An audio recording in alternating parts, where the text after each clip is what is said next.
এবার নারী বিশ্বকাপ বাছাই পর্বের খবর। নিজেদের প্রথম ম্যাচে থাইল্যান্ডকে ১৭৮ রানে হারিয়ে রেকর্ড জয় পেয়েছে বাংলাদেশ।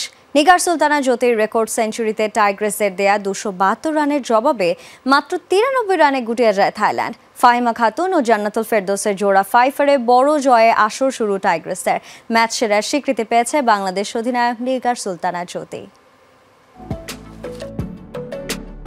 আইসিসি র্যাঙ্কিংয়ে পাকিস্তানের চেয়েও এগিয়ে থাইল্যান্ড, তবে মাঠের পারফরমেন্সে ব্যবধানটা যেন চোখে আঙুল দিয়ে দেখিয়ে দিলেন জ্যোতি ফাহিমারা।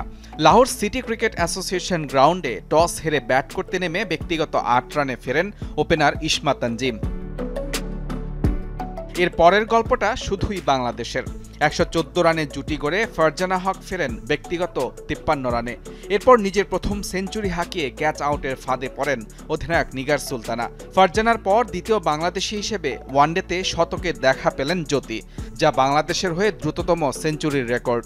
মাত্র ৭৮ বলে সেঞ্চুরির দেখা পান টাইগ্রেস অধিনায়ক।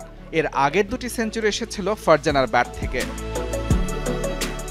শেষ পর্যন্ত শারমিন আক্তার সুপ্তার অপরাজিত ৯৪ রানে ৩ উইকেট হারিয়ে ২৭১ রানের বড় সংগ্রহ পায় বাংলাদেশ, যা এই ফরম্যাটে টাইগ্রেসদের সর্বোচ্চ রানের রেকর্ড।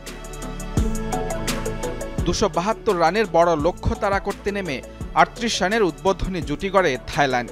এরপর টাইগ্রেস স্পিনে দিশেহারা হয় দলের ব্যাটাররা। বুচাথামকে ফিরিয়ে যার শুরুটা করেন ফাহিমা খাতুন। এরপর আরেক ওপেনার চানিডা ও নান্নাপটকে ফিরিয়ে টপ অর্ডার গুড়িয়ে দেন তিনি। আর মিডল অর্ডার গুড়িয়ে দেন আরেক স্পিনার জান্নাতুল ফেরদৌস। মাত্র ৭ রান দিয়ে তুলে নেন প্রতিপক্ষের ৫ ব্যাটারকে। ১২৭ বল হাতে রেখেই মাত্র ৯৩ রানে গুটিয়ে যায় থাইল্যান্ডের ইনিংস। দলের মাত্র ৩ ব্যাটার পেয়েছেন ২ অঙ্কের দেখা। দেশের নারী ওয়ানডে ইতিহাসে এক ইনিংসে জোড়া ফাইফারের ঘটনা এই প্রথম। সব মিলিয়ে যা নারী ওয়ানডে ক্রিকেটে চতুর্থ। ১৭৮ রানের রেকর্ড জয়ে আসর শুরু বাংলাদেশের।